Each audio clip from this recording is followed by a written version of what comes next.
Good day, guys. So are you selling products? Taxes matter. So if you're running a store with WooCommerce, you must configure taxes correctly to stay compliant.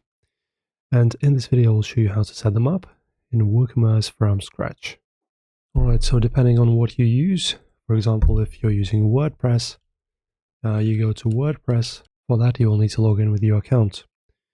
So you do that in WordPress dashboard, WooCommerce, settings, and general.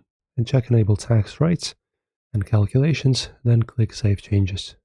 So as you can see, this is the interface, and in here under enable taxes, you click this enable tax rates and calculations, and then just click save changes.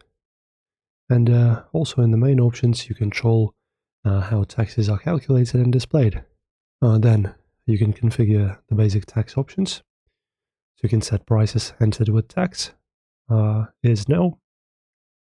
For example, no, that's recommended. Calculate tax based on customer shipping address, shipping tax class, and same as cart items. So these settings work for most stores.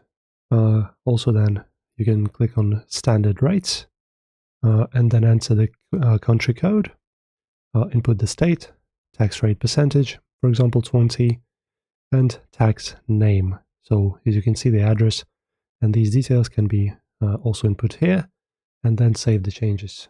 Then also assign tax status to products. So for that, you go edit a product data, and general, and set tax status to taxable, tax class to standard.